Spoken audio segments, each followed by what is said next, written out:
वाली वीडियो में बात कर रहे थे कि स्पॉट द एरर। तो हम इंग्लिश के सिलेबस को दो हिस्से भागों में डिवाइड कर सकते हैं, एक रट्टा मारने वाले इसमें और दूसरा समझदारी इसमें। तो आप सब पहले क्या पढ़ना चाहेंगे? मतलब रट्टा मारना मतलब ऐसा नहीं कि मतलब सिर्फ रट्टा ही मार के सीखना है, मतलब आप उसको याद को करना पड़ेगा आपको। और जो दूसरी जो रट्टा नहीं मारने वाली चीज़ें हैं उनको बहुत याद भी करना पड़ेगा। फिर अलग अलग क्वेश्चन आएंगे, फिर उसमें आपको बहुत ज़्यादा अपने दिमाग को एकदम त्रस्त करना पड़ेगा। फिर आपको बहुत सारी चीज़ें याद करना पड़ेगा। फिर आपकी चीज़ें बहुत सारी याद करने के बाद में वहाँ देखना पड़ेगा कि वो लगता है नहीं लगता। तो ये सब बहुत बड़ी भानगड़ हो जाएगी आपके इसमें। इसलिए फिर अपन सीधे सीधे बढ़ते हैं एकदम स्पॉट द एरर। और फिर ठीक है, और फिर इसमें रहता है एक आरसी करके। तो आरसी मतलब क्या होता है? ये जैसे जो जिन लोगों ने नई वाली 10वीं पास किए होंगे उनको पता लगा होगा कि, और जिन्हें नहीं किए होंगे उनको पता होगा कि अभी क्या हो गया है कि बहुत सारे निबंध समान आते हैं, मतलब गद्यांश, अपठित गद्यांश, पठित गद्यांश, मतलब सीन पैसेजेस, अनसीन पैसेजेस। तो क्या होता है कि देखो, कुछ जो एक पैसेज दिए रहते हैं ऐसे ऐसे, जैसे कि मेरा नाम कुणाल है, मैं बहुत बड़ा विद्यार्थी हूँ, पर मैं कल नाली में गिर गया था, मैं कल गाँव जा रहा था, फिर मेरे पापा का नाम ये है, मेरी मम्मी का नाम ये है, मेरे साथ में जो दोस्त जाते हैं उनके नाम वो है। और ऐसी बहुत सारी बातें ऐसी लिखी रहेंगी इससे इतने बड़े इसमें। फिर वहां पे नीचे लिखा रहेगा कि कुणाल कल कहाँ गिर गया था। फिर आपको बताना है कि कल कुणाल नाली में गिर गया था। ऐसी बातें हैं, पर तो फिर ऐसी बातें रहती है बस। पर क्या होता है कभी कभार कि कुछ कुछ जो प्रश्न रहते हैं आरसी के, वो बहुत ज्यादा कठिन रहते हैं। जैसे कि एकदम उनका उत्तर वहां रहता है, पर उनका उत्तर वहां जो रहता है वो छुपा हुआ रहता है। हमको छुपे हुए को निकालते आना थोड़ी बड़ी बात हो जाती है। और एक बहुत बड़ा वाक्य होने के बाद में अगर हम उसको याद भी करना पड़ता है, ऐसा एक बहुत बड़ा वाक्य दिया रहेगा, मतलब वाक्य मतलब पैराग्राफ दिया रहेगा, फिर उसको याद करना पड़ेगा। पहले पढ़ो, फिर याद करो, फिर क्वेश्चन पढ़ो, फिर उसके बाद में क्वेश्चन याद रखो। अरे उतना लंबा नहीं रहता। देखो, ये स्पॉट दे रखे कितने क्वेश्चन रहते हैं? 2 या 3। ये आरसी और ऑप्शनल में रहता है, इसके में रहता है क्लोज टेस्ट।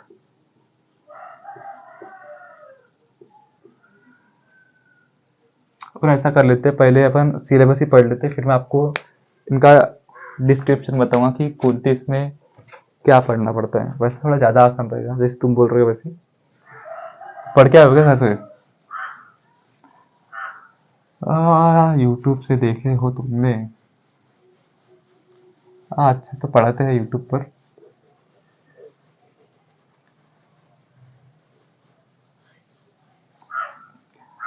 पर हम बहुत आसानी से पढ़ेंगे, इतने आसानी से पढ़ेंगे, इतने आसानी से पढ़ेंगे कि जमीन के नीचे रेंग रेंग के पढ़ेंगे। तो तुम लोग, मैं नहीं।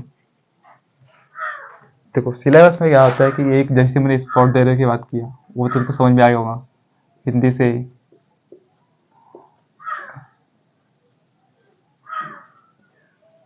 हम पूरी हिंदी को इंग्लिश के माध्यम से सीख सकते हैं, उसी तरह से हम पूरी इंग्लिश को हिंदी के माध्यम से सीख सकते हैं। बस हमको थोड़ा रिलेट करते आना चाहिए। जैसे ही आप फिर हिंदी से इंग्लिश की तरफ रिलेट कर पाओगे, वैसे ही आप आसानी से इंग्लिश को इंग्लिश में समझ पाओगे। फिर आपको शुरुआत में थोड़ा समय लग सकता है, पर आप जैसे जैसे प्रैक्टिस करोगे, प्रैक्टिस मेक्स मैन परफेक्ट, उसी तरह से आप सबको भी मैन हो, कुछ फीमेल भी है, तो आराम से मैन एंड वुमेन मेक्स, ऐसे हम सीख जाएंगे वो लोग। तब इंग्लिश आती है, तुम लोगों को नहीं समझ में आएंगी, इसलिए फिर बोल के कुछ मतलब नहीं है। तो फिर हम आगे पढ़ेंगे। तो फिर स्पॉट द एरर है, फिर दूसरा है, इसको बोर लग रहा है क्या? नहीं। और तुम लगे हो तो तुम बताओगे नहीं।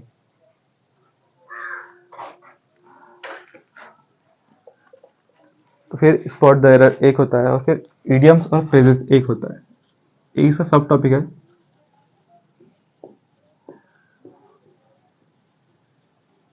इसको हिंदी में अपन मुहावरे भी बोल सकते हैं एक तरह से।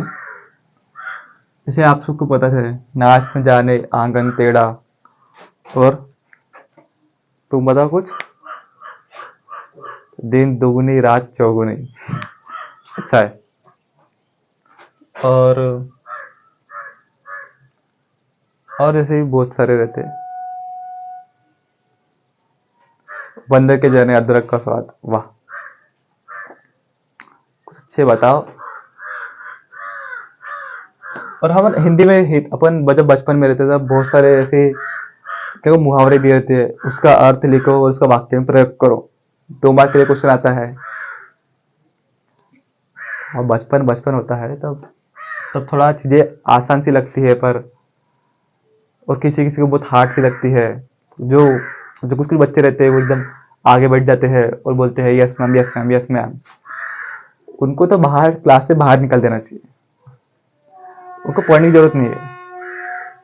घर से सब कुछ पढ़ के आते हैं, ट्यूशन से पढ़ के आते हैं, और फिर जैसे 10वीं में अपन पास करते हैं, 10वीं में जैसे ही जाते हैं अपन, तो वैसे ही वैसे क्या होता है कि ट्यूशन का क्रेज बहुत रहता है। फिर जैसे बच्चे क्लासरूम में आए और जैसे सर ने लिखा इंग्लिश, तो एक बच्चा पढ़ा yes ma'am, yes ma'am, yes ma'am. तो हमको ये सब बातें नहीं करना है। तुम घर से पढ़ के आओ, बाकी लोगों को पढ़ने दो, और जैसे तुमको कुछ नहीं आ रहा है तब तुम पूछो। पर ऐसा नहीं है कि जैसे कुछ सर ने कुछ शुरू किया नहीं तुम्हारे 10वीं में, वैसे तुम बोल रहे हो yes ma'am, yes ma'am, yes ma'am. फिर क्या होता है कि धीरे धीरे वो सारा जोश कम होने लगते हैं। जो बच्चे आईआईटी और नीट कर लेते चले जाते बेचारे, उनकी तो जिंदगी पूरी किताबों से गिर जाती है। पर वैसे कुछ तो रहते हैं जो बीए करते हैं, मतलब बीए मतलब ऐसा कि कोई भी कॉलेज से कर लिए, कॉलेज सिर्फ जा रहे नाम के लिए। तो उन सब बच्चों से पूछो पढ़ाई फिर क्या होती है। तो तुम सबकी भी पढ़ाई हो ही गई होंगी अगर तुम थोड़े ग्रेजुएट हो गए होगे तो वापस आते हैं। तो इडियम्स और फ्रेजेस आप सबको समझ ही गए होंगे कि इसका हिंदी में मतलब होता है मुहावरे। और यहाँ हिंदी में तुम लोग लिख लेना या फिर समझ लेना हिंदी में क्या, जैसे तुमको अपनी भाषा में लिख लेना कि इसका मतलब क्या होता है, इसका मतलब क्या होता है। तो इडियम्स और फ्रेजेस तो इनका मतलब होता है मुहावरे। ऐसा देखो, जो भी मुहावरे रहते हैं वो इंग्लिश के भी बहुत सारे सेम ही मुहावरे रहते हैं। तो हम उन सबको एकदम आसानी से पढ़ेंगे कि ऐसा नहीं कि जैसे अगर आप कोई भी मुहावरे को अगर रट्टा मार के जाओगे तो आपको क्या रहेगा कि आप 2-3 दिन तक याद रख पाओगे और फिर उसके बाद में आप जल्दी भूल जाओगे। तो हम सबको ऐसा नहीं करना है। हमको अच्छे से एक एक मुहावरे को याद रखना है। देखो, जैसे हिंदी में मुहावरे बहुत सारे रहते हैं, पर हम उनमें से सिर्फ कुछ मुहावरों को पढ़ते हैं जो कि मेन रहते हैं। और कोई भी एग्जाम में ऐसा नहीं है कि मुहावरे कहीं से भी उठ के आ जाते हैं। अच्छा, इडियम्स और फ्रेजेस बोलेंगे तो हम सबको एकदम उन्हीं मुहावरों को पढ़ना है जो एग्जाम्स में पूछे गए हैं। देखो, मोस्ट जो बहुत सारे जो क्वेश्चन रहते हैं वह बार बार वही आते हैं। तो जो बार बार वही आते हैं उन्हीं को हमको अच्छे से कर लेना है। अगर तुम देखो, इडियम्स और फ्रेजेस में क्या होता है कि इनमें लिखा कुछ और रहता है और इनका मतलब कुछ और निकलता है।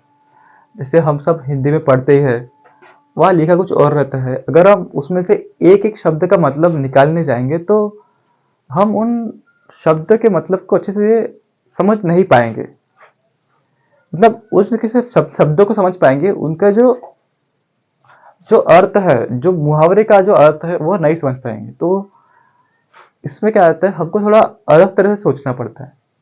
तो अगर आप कुछ मुहावरों को, जैसे 150-200 मुहावरे, अगर आप उनको अच्छे से समझ लेंगे कि उनमें से ऐसा अर्थ कैसे निकला, तो आप सब लोग एकदम आसानी से, अगर आपने कोई मुहावरा नहीं भी पढ़ा है, इडियम्स और फ्रेजेस, तो आप उसको आसानी से अटेम्प्ट कर पाओगे।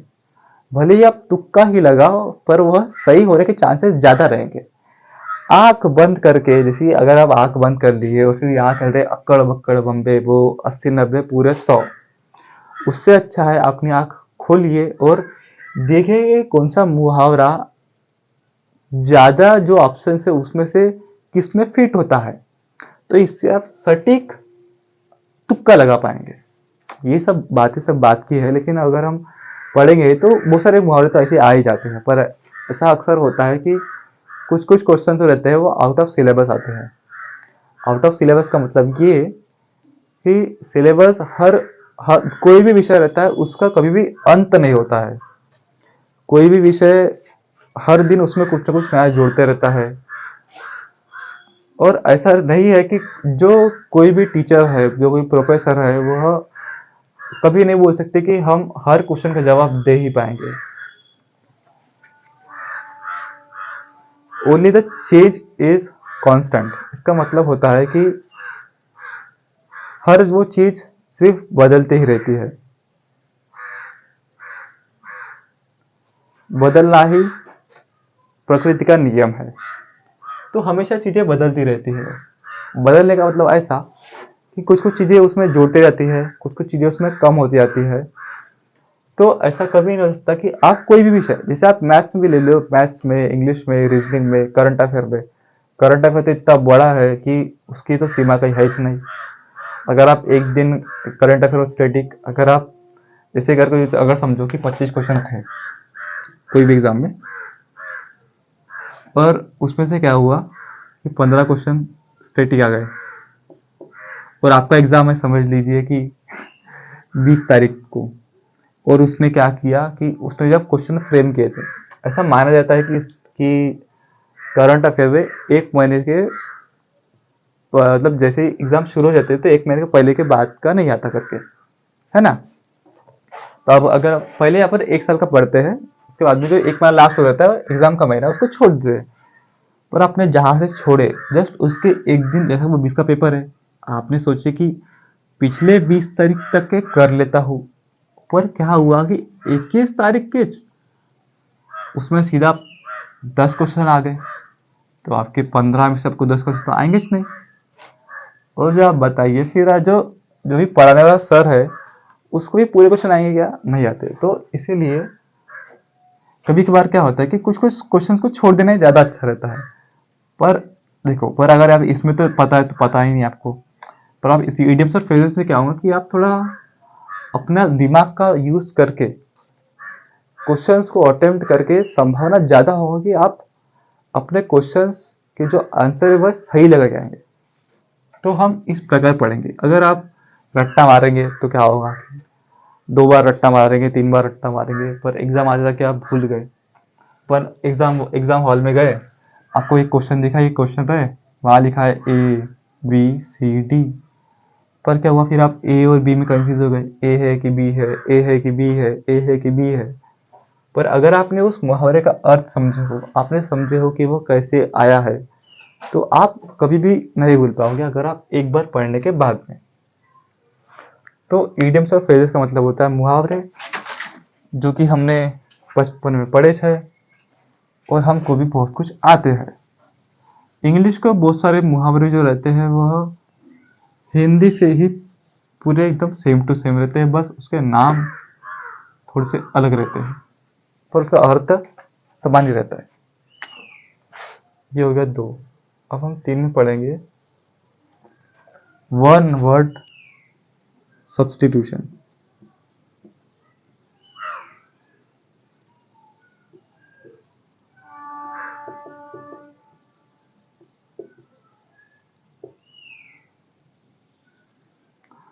किसको मतलब पता है इसका? लग तो रहा है किसी को पता नहीं है करके। बताओ, तुम बताओ। हेलो। हम्म। हम्म। अच्छा, बैठ जाओ बेटा, सही है। तो राघव बता रहा है वन वर्ड सब्स्टिट्यूशन मतलब ये होता है कि एक पूरे वाक्य को एक शब्द से बताना। ये बिल्कुल सही है। जैसे कि देखो क्या होता है कि कुछ कुछ जो वर्ड्स रहते हैं वो सिर्फ एक वर्ड रहते हैं, पर उनकी डेफिनेशन रहती है ना, ज्यादातर वर्ड्स की।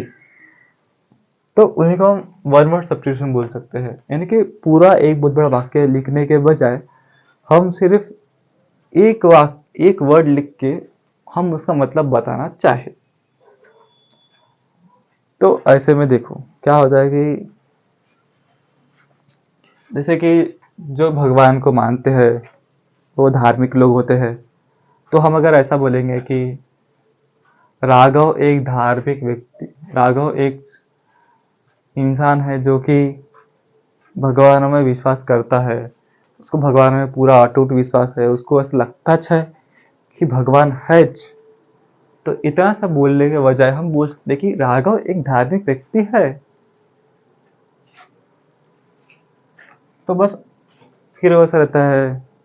जैसे बहुत सारे अपन हिंदी में सुनते हैं कि बहुत सारे वाक्य बोलने के बजाय किसी एक स्पेसिफिक डेफिनेशन को हम एक शब्द में बोल सके तो उसको हम वन वर्ड सब्स्टिट्यूशन बोल सकते हैं। सिलेबस बहुत बड़ा नहीं है, हम इसको एकदम आराम से आपको समझाने के लिए एकदम धीरे धीरे पढ़ा रहा हूँ कि आप सभी लोग एकदम धीरे से समझ में आ जाए। जिससे क्या होगा कि अगर आपको थोड़ा धीरे धीरे समझ में आना शुरू हो जाएगा, उसके बाद में फिर क्या होगा कि आपको उससे डर नहीं लगेगा। पर आप एक ही दिन में अगर आप थोड़ा बहुत फास्ट नहीं चले गए, जिससे क्या होता है कि बात बता रहा हूँ, हम जब अरे कि जो बच्चे 10th करके निकलते हैं, और क्या होता है कि बहुत सारे लोग जो गांव के लोग रहते हैं उनका हिंदी मीडियम रहता है, Hindi medium semi English medium. तो क्या होता है उनको बहुत परेशानी जाती है। ऐसे अगर बच्चा समझ लीजिए आपकी जो नीट करने गया है या जेई करने गया है, तो क्या होता है वहाँ पे सीबीएसई के पूरी बुक्स पढ़ाई जाती है।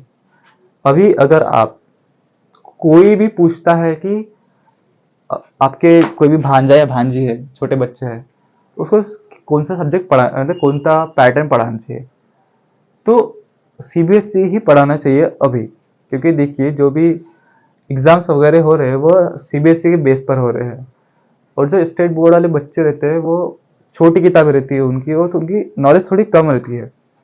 वैसे अभी एक उससे ऊपर भी एक आईसीएसई बोर्ड आ चुका है, लेकिन अभी वो उतना ज़्यादा नहीं आया है, इसलिए हम सीबीएसई तो पढ़ाना ही चाहिए। पर क्या होता है कि गांव के स्कूल में तो आपको पता है गांव के स्कूल क्या होते हैं, बच्चे जा रहे हैं। वो एक बार टीवी देखा था मैंने कि बच्चा गया बैग लेके, उससे सिर्फ एक चीज ले गया बैग में, सिर्फ एक और एक, क्या, थाली। उससे ले गया थाली अपने साथ में खाना खाने के लिए। उसको ऐसा लग रहा था कि स्कूल जाना है, फिर बेल बजेगा, इंतजार करेंगे हम, फिर वहाँ खाना खाएंगे, छुट्टी होगी, खाना खाएंगे, घर पे आएंगे और फिर खेलने जाएंगे। तो ऐसे बहुत सारे बच्चे रहते हैं। पर अभी देखिए गरीबी तो रहती है घर पे, पर उसको भी अपने सुविधा अनुसार देख लेना चाहिए। कुछ कुछ जो स्कूल्स रहती है वो सीबीएसई कम पैसों में देती है, सिखाती है अच्छे से, पर अपने अपने हिसाब से मैं तो बोलूँगा कि अभी सीबीएसई पढ़ानी चाहिए। अगर वो सीबीएसई मुमकिन नहीं होता है तो भी स्टेट बोर्ड तो फिर ठीक ही है। मैं भी स्टेट बोर्ड से ही पढ़ा हूँ। पर फिर क्या होता है कि वो, हाँ, तो मैं बात बात करता, फिर जो जेई में जाते बच्चे उनको कुछ भी समझ में नहीं आता है, उनको इतना बेसिक से नहीं पढ़ाया जाता है। और जो छोटे शहर से जो बच्चे रहते हैं वो अक्सर बड़ी बड़ी एग्जाम्स को क्रैक करने के लिए बड़े बड़े शहरों में जाते हैं। तो फिर बड़े बड़े शहरों में जाके बड़े बड़े कोचिंग इंस्टीट्यूट में बैठते हैं। बड़े बड़े कोचिंग इंस्टीट्यूट में बड़े बड़े सर आते हैं। बड़े बड़े सर का मतलब ये नहीं कि वो बहुत 10 फीट के होते हैं, उनका वजन 500 किलो होता है। बड़े बड़े सर का मतलब है कि बहुत ज़्यादा जाने माने सर रहते हैं। और एक क्लास में बच्चे बैठे हैं 100, 200, 300। उसे फिर कोई बच्चा ऐसा पूछेगा, सर हमको नहीं समझा, फिर वो सर, तो पहले तो इतनी हिम्मत किसी में होती नहीं कि वो ऐसा हाथ खड़ा करे, सर मेरे को समझ में नहीं आया करके। अगर आप किसी ने हाथ खड़ा भी करे, सर समझ में नहीं आया, फिर वो बोल रहा है कि सर हमको, तुमको सर पूछ रहा है क्या समझ में नहीं आया, तो बच्चा बोल रहा है सर मेरे को ये समझ में नहीं आया। तो सर क्या बोलेंगे कि जब ये समझ में नहीं आया तो फिर ये और ये कैसे समझ में आया, फिर वो बोलेगा सर को ये भी समझ में नहीं आया। फिर वो बोलेगा सर अगर तुमको ये समझ में नहीं आया, फिर जब मैंने ये पढ़ाया, फिर ये पढ़ाया, फिर तब तुमने बोलेगा नहीं तुमको ये समझ में नहीं आया करके। फिर वो ऐसे बोल के वो लोग नीचे बैठा देते हैं, और फिर वो बच्चा 2 साल तक के उसका जीवन वैसे ही बर्बाद होते रहता है, माँ बाप के भी पैसे बर्बाद होते हैं। इसलिए हमको समझ लेना चाहिए कि अपने जो पढ़ाई का स्तर है वो हमेशा ऊपर रखे, अपना दिमाग को खुला रखे, और सीखने का हमेशा चाह रखे। ऐसा नहीं कि बस आ रहे हैं, बैग फेंक रहे हैं, पढ़ाई कर रहे हैं। पढ़ाई को उत्साह से कीजिए, तो आप सब लोग जीवन में ज़्यादा जल्दी सफल हो जाएंगे, और आपको ऐसा लगेगा भी नहीं कि आपने कुछ बहुत संघर्ष किया करके। तो फिर 1 वर्ड सब्स्टिट्यूशन हो गया है अपना। फिर 4 पे हम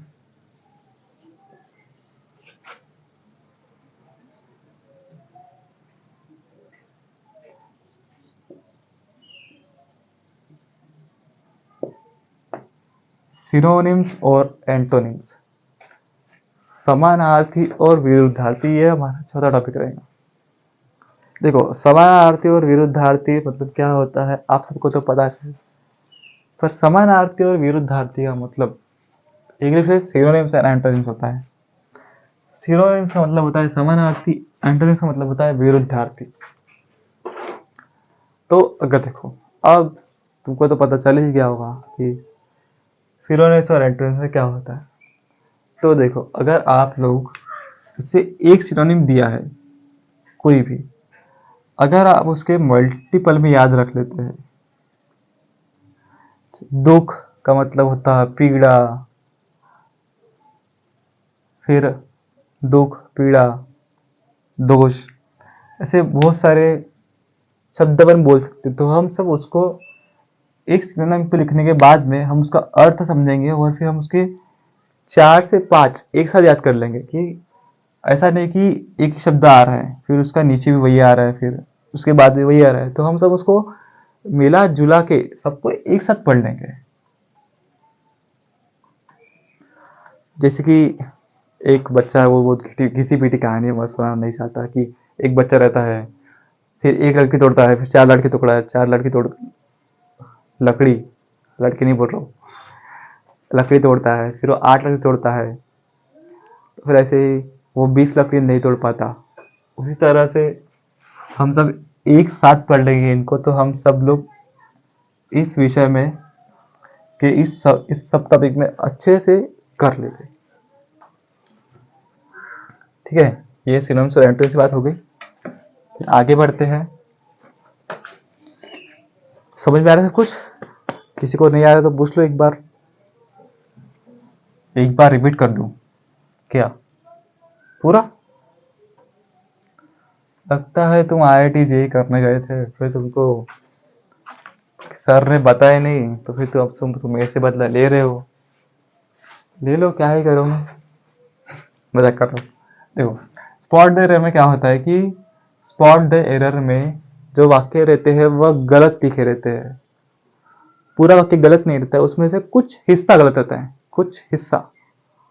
तो हमको उस हिस्से को समझना है कि वह हिस्सा कौन सा है। फिर हमको उसके हिसाब से ऑप्शंस दिए जाते हैं, फिर उसके हिसाब से ऑप्शन देके हमको आंसर टिक करना पड़ता है। आंसर टिक करने के बाद में आपका आंसर सही हो जाएगा। आंसर सही हो जाएगा बाद में आपके मार्क्स अच्छे आएंगे। आपके मार्क्स अच्छे आएंगे तो आप कट ऑफ क्लियर कर लोगे। कट ऑफ क्लियर करने के बाद में आप मुझे पेड़ा खिलाओगे। उसके बाद में पेड़ा खिला देना पहले, फिर रिजल्ट आएगा आपका, फिर आप पास हो जाओगे, फिर आपको पोस्टिंग मिल जाएंगी, और आपका जीवन धन्य ही धन्य हो जाएगा। पढ़ाई के मामले में, पढ़ाई के मामले के अलावा भी जीवन धन्य धन्य नहीं होता बहुत सारे लोगों का। अगर जीवन धन्य धन्य होता पढ़ाई के मामले से, तो फिर जो IAS बन है उनका जीवन धन्य ही हो जाना चाहिए था, तो उनका जीवन धन्य नहीं रहता। वो बात की चुनौती है, पर पहले ये चुनौती है कि हमको इसको पार करना है। फिर क्या होता है, इडियम्स और फ्रेजेस दूसरा। तो इडियम्स और फ्रेजेस में जैसे मैंने आपको बताया कि मुहावरे मुहावरे दिए गए थे, और उसके 4 विकल्प दिए गए थे। हमको सही विकल्प का चयन करना पड़ता है। उसमें से क्या होता है कि एक मुहावरा दिया रहता है, उसके 4 ऑप्शंस दे देते हैं, उसमें से सही अर्थ हमको चुनना पड़ता है और फिर आपको क्लिक करना पड़ता है। जैसे मुहावरों में, जैसे हम हिंदी में पढ़ते हैं, नाच न जाने आंगन टेढ़ा, बंदर का जाने अदरक का स्वाद। वैसे मेरे को पता नहीं बंदर बंदर को अदरक का स्वाद पता है कि नहीं, पर पता ही होगा शायद तक तो। पर ये मुहावरा एक ऐसे, हाँ, तो ऐसे आपको ये नहीं सोचने लग जाना है बंदर को कैसे पता होगा अदरक का स्वाद, मतलब बंदर तो अदरक खाता नहीं है, फिर बंदर को अदरक का स्वाद कैसे पता रहेगा। ऐसे इतने गुत्थे में नहीं जाना है, अर्थ समझना है और शब्दों की गहराई में जाना है। इसका मतलब ये नहीं कि तुम पानी निकालते आ रहे हो, पानी निकालते जा रहे हो, पानी निकालते जा रहे हो, पता लग रहा है पानी है कि नहीं, तो फिर ऐसे खुदाई करने का कोई मतलब नहीं रहेगा। और तीसरा है वन वर्ड सब्स्टिट्यूशन। एक वाक्य को एक शब्द से डिनोट करना, उसको बोलते हैं वन वर्ड सब्स्टिट्यूशन। हिंदी में समझे तो इसका मतलब ये कि एक बहुत बड़े वाक्य को हमको सिर्फ एक शब्द में लिखना है। जैसे मैंने आपको बताया था कि एक धार्मिक व्यक्ति है, तो हम धार्मिक को बहुत बड़े वाक्य में कैसे बोल सकते हैं। इसके भी और कई सारे एग्जांपल्स होते हैं। हम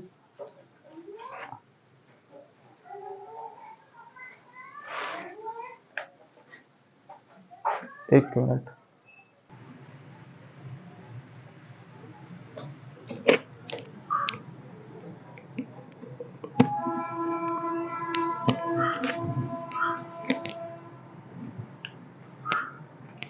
तो हम थे वन वर्ड सब्स्टिट्यूशन पे। समझ गया होगा वन वर्ड सब्स्टिट्यूशन मतलब क्या होता है। तो और फिर हमारा जो हमने अभी भी पढ़ा उसका नाम है सिनोनिम्स एंड एंटोनिम्स। तो सिनोनिम्स एंड एंटोनिम्स का मतलब ये होता है समानार्थी और विरुद्धार्थी। तो मेरे को तो पता ही होगा समानार्थी और विरुद्धार्थी क्या है। तो ये बच्चा कह रहा है कि इनको सब कुछ भी आता था, बस इसको समानार्थी विरुद्धार्थी आता था, पर सिर्फ एक सब्जेक्ट में एक सब टॉपिक से इससे पास नहीं हुआ जाता है, इसलिए इसका बच्चे का कुछ नहीं हुआ। तो फिर देखो, तुम इसको सब एंटोनिम्स सिनोनिम्स पता है, तो आपको क्या होगा कि वर्ड सब्स्टिट्यूशन, इडियम्स या फिर स्पॉट एरर में आपको हर जो वर्ड रहेगा उसको टाइप करने की जरूरत नहीं पड़ेगी कि इसका मतलब क्या होता है, इसका मतलब क्या होता है।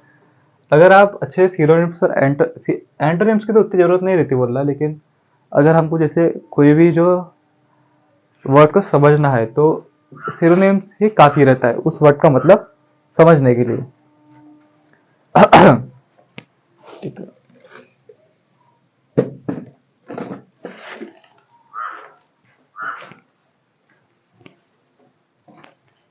तो फिर ऐसी बात है, ठीक है। तो सिनोनिम्स और एंटोनिम्स हो गया। उसके बाद में हम पढ़ेंगे, क्या बोल रहे हो, पानी पी ले।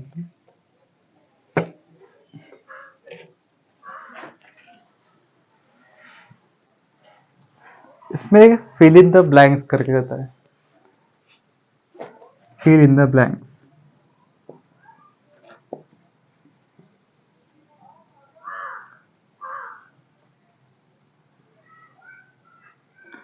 फिल इन द ब्लैंक्स का मतलब होता है रिकाम्या जागा भरा। मराठी में बता रहा हूँ अब तक, मराठी में रिकामा जागा भरा, हिंदी बोलते रिक्त स्थान को भरे। इसका मतलब ये होता है कि एक सेंटेंस दिया रहेगा, उसमें से एक गैप दी रहेगी, आपको बताना है कि उसमें क्या आएगा।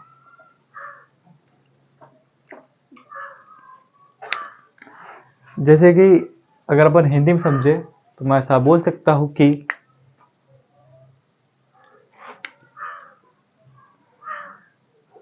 मैं कल मार्केट जाने वाला था डैश, पर बारिश आ गई थी। आजकल तो बारिश बहुत ज्यादा आ रही है, हमको जैसी पता है कि चेरापूंजी और मोन्सेरा में सबसे ज्यादा बारिश होती है भारत में, उसी तरह से यमुना अभी उफान पर है और दिल्ली और कई अन्य राज्यों में बाढ़ की स्थिति है। तो हम सबको समझ लेना है कि बाढ़ की स्थिति कैसे उत्पन्न हुई, और उसके पहले हमको ये समझ लेना है कि हमारे उस प्रश्न का उत्तर क्या होगा। तो उस प्रश्न का उत्तर होगा, कोई बताना चाहेगा?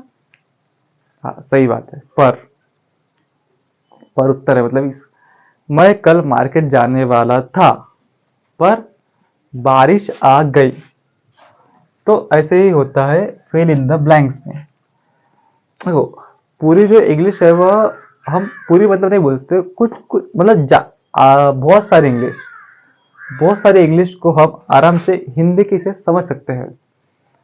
एक बार अगर आप हिंदी की से समझ गए तो आपको फिर आसानी हो जाएगी कि इसके में क्या करना है क्या नहीं करना है। कभी कभार क्या होता है कि कुछ प्रश्न का तो उत्तर हमको समझ में नहीं आता, उत्तर समझ में नहीं आता, कभी कभार तो प्रश्न समझ में नहीं आता, प्रश्न समझ में आता तो अपन लिखेंगे कैसी। इसलिए हमको पहले क्वेश्चंस में क्या पूछ रहा है ये समझ लेना बहुत जरूरी है। इसका मतलब था fill in the blanks.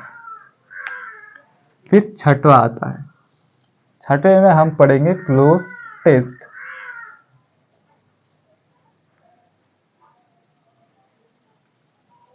Cloze test का मतलब ये नहीं कि तुम चिपक रहे हो एक दूसरे से, फिर तुम कुछ टेस्ट कर रहे हो, लेबोरेटरी में बैठे हो, जैसे हम एक दूसरे से चिपक गए, जैसे मैं कोई बोर्ड से चिपक गया, फिर यहाँ पर ये मैं इसको ऐसे कर रहा हूँ, फिर यहाँ से कुछ टेस्ट टेस्ट उत्पन्न हो रहा है, या फिर कोई मेरे को मार के दिख रहा है कि मेरे को मारने से कुछ हो रहा है कि नहीं हो रहा है करके।